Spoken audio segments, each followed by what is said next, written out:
반석 위에 세운 지 무너지지 않네. 잘 짓고 잘 짓세 우리 집 잘 짓세. 반세 반석 위에다 우리 집 잘 짓세. 아멘. 오늘 2021년 1월의 세 번째 주일 맞이해서 오전 예배 하나님 말씀 같이 듣고자 합니다. 오늘 하나님 말씀은 누가복음 16장 1절부터 13절을 본문으로 옳지 않은 청지기의 지혜, 옳지 않은 청지기의 지혜라는 주제로 주의 말씀 전하고자 합니다.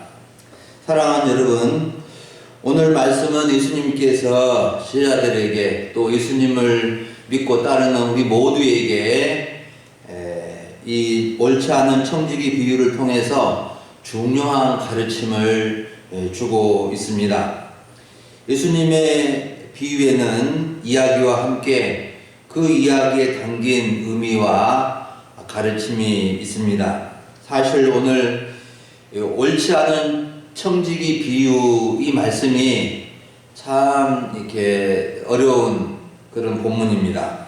그래서 설교하기도 어렵고 듣고 이해하기도 어려운 본문으로 이렇게 알려져 있습니다.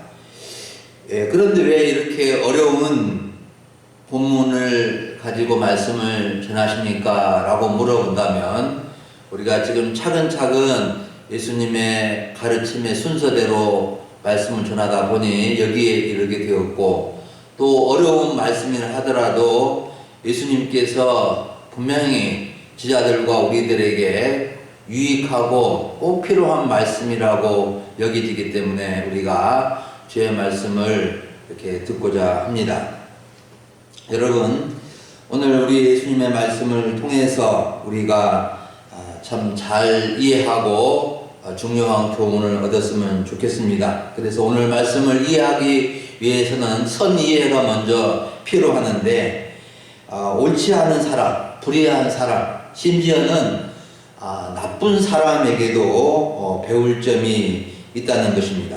예수님은 옳지 않은 청지기를 통해서 배워야 할 중요한 가르침을 주고 있는데, 예수님께서 제자들이나 우리들에게 세상 사람들의 그 모습, 불의한 청지기의 모습을 통해서 이렇게 중요한 교훈을 깨닫게 해주고자 하는 것이 8절에 보면은 나와 있습니다. 우리 8절을 먼저 한번 살펴보면, 주인이 이 옳지 않은 청지기가 이를 지혜 있게 하였으므로 칭찬하였으니 이 세대의 아들들이 자기 시대에 있어서는 빛의 아들들보다 더 지혜로웁니다.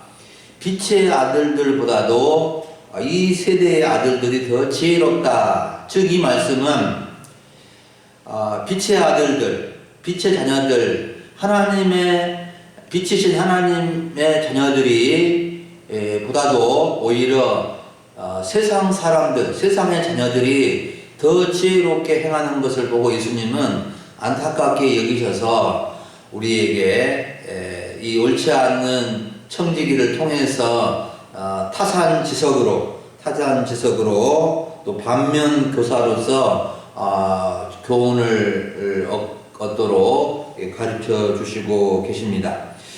우리가 먼저 이 예수님의 이 이야기를 먼저 살펴보면, 어떤 부자에게 청지기가 있는데 그 청지기가 주인의 소유를 낭비한다는 소문이 들렸습니다. 청지기는 노예나 종이 아니라 주인이 맡겨준 재산을 관리하는 지배인입니다. 지배인. 그래서 우리가 창세기에 보면 요셉이 보디발의 집에서 가정 총무를 하면서 보디발의 집의 모든 소유를 관리하는 것을 볼 수가 있는데, 바로 청지기는 그와 같은 직분을 가지고 주인의 재산을 관리해주고 또 주인의 자녀들까지도 교육을 해줄 정도로 상당한 영향력을 가지고 있는 사람입니다. 그런데 이 주인은 청지기가 자신의 소유를 낭비한다는 소문을 듣고 당장 불러서 말했습니다. 내가 자네에 관한 들은 소문이 어찌된 일인가? 더 이상 자네를 청지기로 쓸 수 없으니 자네의 일을 정리해 주게 하고 해고 통보를 한 것입니다. 이 주인으로부터 해고 통보를 받은 이 청지기는 참으로 충격을 받고 속으로 생각을 했습니다. 주인이 내 직분을 빼앗으니 어찌해야 하나? 땅을 파자니 힘이 없고 빌어먹자니 부끄럽구나. 힘든 노동을 하자니 힘이 없고 빌려서 먹고 살자니 참 창피한 노릇이다. 그것을 해고 통보를 받고 깨닫게 된 것입니다. 내가 할 일을 찾아야 되겠다. 내가 직분을 빼앗긴 후에 사람들이 나를 자기 집으로 맞이할 수 있도록 내가 일을 만들어야 되겠다. 꾀를 내야 되겠다. 지혜를 짜야 되겠다. 이렇게 생각을 한 것입니다. 그리고 주인에게 빚진 자를 일일이 다 불렀습니다. 먼저 온 자에게 말했습니다. 내가 내 주인에게 얼마나 빚졌느냐? 기름 100마리입니다. 하니까 내 증서에 50이라고 쓰라. 세상에 50을 깎아준 것입니다. 기름 100마리 엄청난 양입니다. 약 2,300리터 정도 되고 노동자가 하나도 쓰지 않고 1년 내내 10만 원을 하루에 버는 노동자가 하나도 쓰지 않고 손대지 않고 1년을 꼬박 모아야 모을 수 있는 그 돈이 바로 기름 100마리입니다. 또 다른 사람이 찾아왔습니다. 너는 얼마나 줬느냐 하니까 밀 100석입니다. 밀 100석도 엄청나게 많은 양이어서 노동자의 한 2년 정도의 품삯에 해당이 됩니다. 그런데 여기에다가 내 80이라고 쓰라 해서 20%를 깎아준 것입니다. 여기 두 사람 외에도 더 많은 빚진 자들이 찾아왔는데 이런 식으로 탕감해 준 것으로 볼 수 있습니다. 이렇게 청지기가 한 일, 주인의 소유, 주인에게 빚진 자들에게 이처럼 50%, 20% 계속해서 탕감해 준 일이 잘한 일일까요? 못한 일일까요? 주인의 소유를 낭비까지 한다는 소문을 들은 터였고 또 그 해고 통보를 받고 주인에게 빚진 자들에게 이처럼 탕감해 준 일이 잘한 것인가 못한 것인가? 당연히 잘못한 것입니다.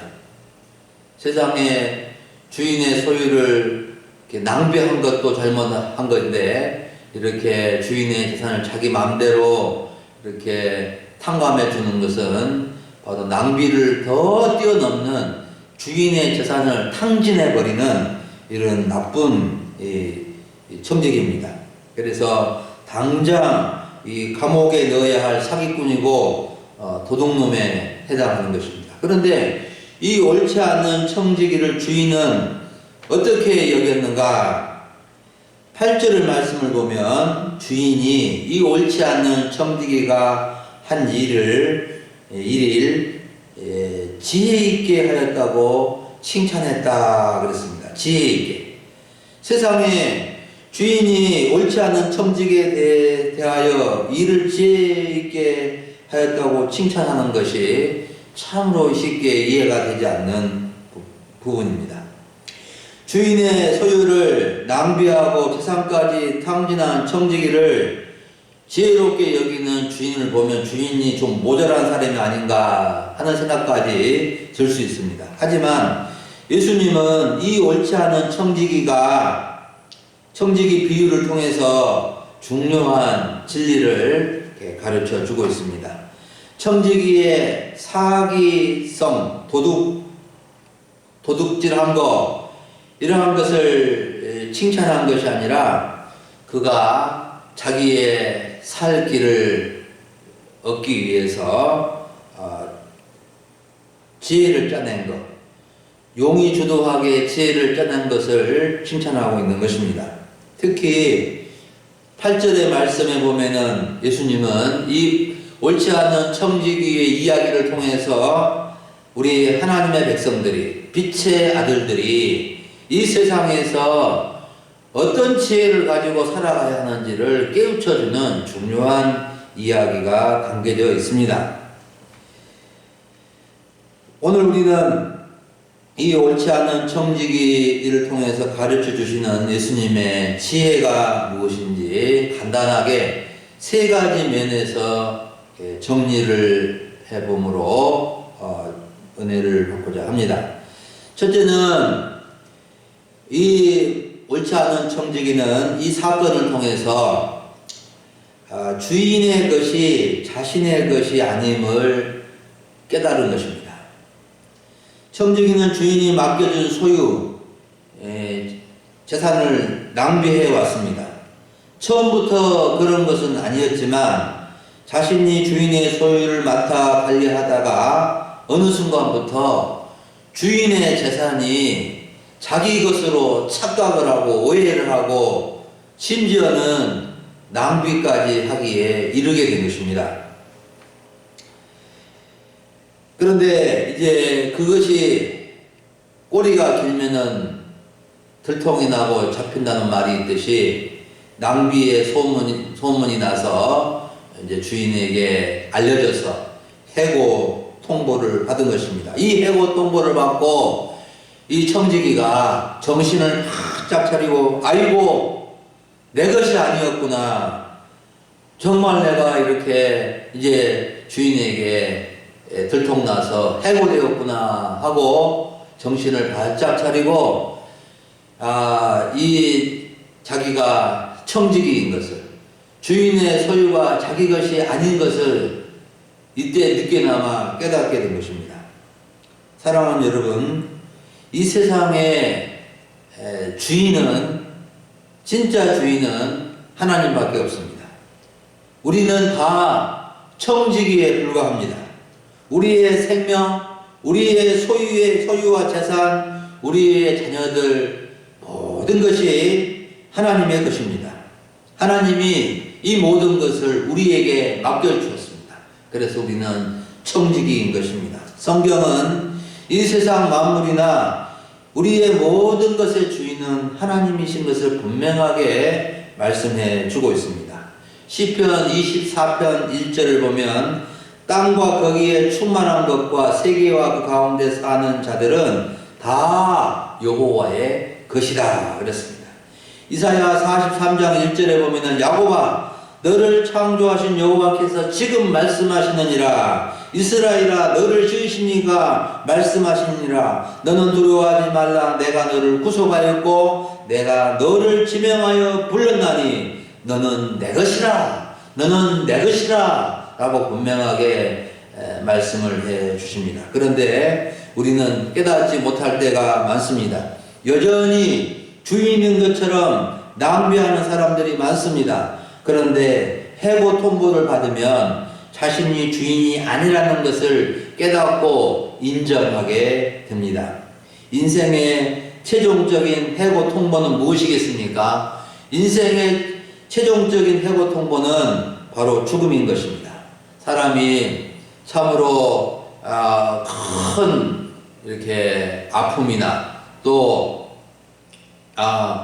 이 사형 선고와 같은 또 이 암 선고를 받게 될 때 바로 인생의 해고 통보를 받은 것이나 마찬가지입니다.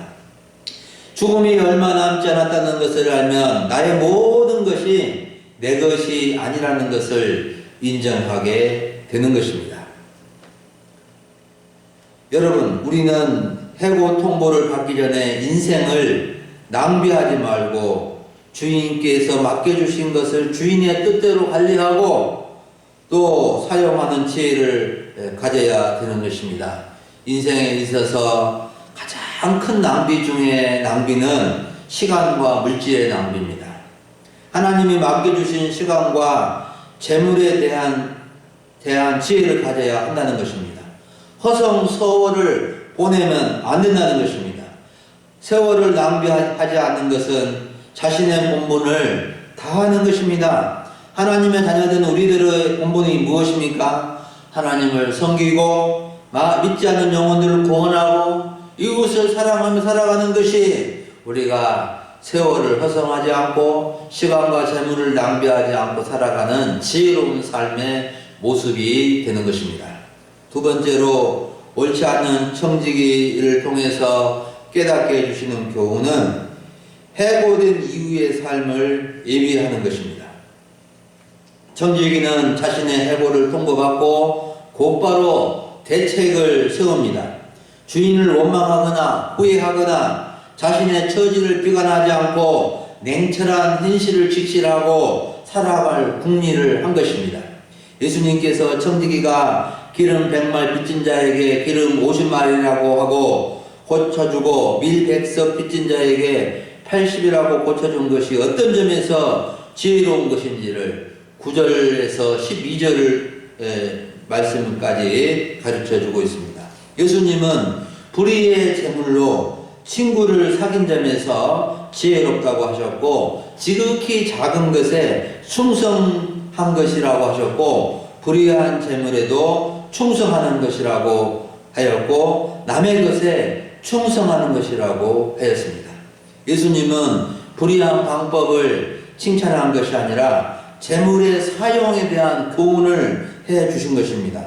비록 옳지 않고 불의한 청지기지만 불의한 재물을 가지고 친구를 사귀고 재물을 사용할 줄 아는 것이 지혜로운 모습이라고 말씀해 주신 것입니다. 그래서 그 재물을 가지고 친구들을 사귀어 도와주고 또 그 재물로 이렇게 친구를 사귀면서 살아가는 것이 진정한 지혜 있는 자의 모습이라고 한 것입니다. 그런데 왜 여기서 재물이 불의한 재물이라고 말씀합니까? 불의한 재물이라고 한 것은 재물이 다 부정하고 불의한 것이라는 말씀이 아니라 유혹받기 위한 재물, 부정한 그것이 불의한 재물이라고 표현한 것은 재물은 불의하게 사용되는 경우가 참 많이 있기 때문에 그렇습니다. 사람들이 재물을 가지고 올바르게 사용하는 경우도 있지만 불의하게 사용하는 경우가 훨씬 많다는 것입니다. 재물은 중성이고 가치 중립적입니다. 그럼에도 불의한 재물이라고 표현한 것은 이와 같이 재물이 불의하게 참 많이 사용되기 때문에 그런 표현을 한 것입니다. 여러분 실제로 돈처럼 더러운 것이 없습니다. 수많은 사람들이 더러운 손으로 돈을 만집니다. 어떤 사람은 돈을 셀 때 침을 막 뱉어가면서 돈을 셉니다. 얼마나 돈이 더러운지 아무도 모릅니다. 하지만 이렇게 불의한 돈도 재물도 사용을 잘하면 유용하고 자기를 살리고 사람을 얻습니다. 재물이 제 역할을 할 때 아주 유용하고 충성스러운 종이 되는 것이고 참으로 많은 역할을 하게 되는 것입니다. 예수님의 안타까움은 옳지 않은 청지기도 이렇게 불의한 재물로 친구를 사귀고 재물을 지혜롭게 사용하는데 빛의 자녀들, 하나님의 자녀들은 재물을 사용할 줄도 모르고 있기 때문에 그것을 가르쳐 주고 있는 것입니다. 사람이 무엇을 중요하게 여기는가에 따라서 그 사람의 가치관을 알 수 있고 그 사람이 중요하게 여기는 것을 알 수 있게 됩니다. 재물을 어디에다가 쓰고 재물을 어떻게 활용하는가를 보면은 그 사람의 가치가 어디에 있는가가 분명히 드러나게 되는 것입니다. 그래서 예수님은 참으로 제자들에게 이처럼 불의한 청지기가 재물을 사용하는 그 방법을 통해서 우리들에게 재물 사용의 법을 가르쳐 주고 있습니다. 어떤 분은 이렇게 말하려는지 모릅니다. 목사님, 돈이 없어서 그렇지 돈만 있으면 저도 돈을 잘 쓰고 싶어요. 누구에게도 나눠주고 도와주기도 하고 잘 쓰고 싶어요. 어느 정도 돈이 모아지면 누가 그렇게 못하겠어요? 이렇게 말할지 말할 수 있는 사람이 있을지 모르지만 결코 그렇지 않습니다. 우리 주님이 말씀하십니다. 지극히 작은 것에 충성된 자는 큰 것에도 충성되고 지극히 작은 것에 불의한 자는 큰 것에도 불의한다고 말씀하십니다. 지극히 작아도 없어도 충성되게 자물을 사용할 수 있고 지극히 큰 것이 있어도 충성되지 못하게 사용할 수 있다는 것입니다. 그래서 꼭 그 사람의 마음과 그 사람의 심성에 따라서 물질을, 재물을 사용한다는 것입니다. 작은 것이 있어도 사랑이 있는 사람은 그것을 힘써 나눕니다. 큰 것이 있어도 나눌 마음이 없는 사람은 전혀 버리만 버렸지, 어디다가 버리만 버렸지 나누지 못하는 사람이 있는 것입니다. 저는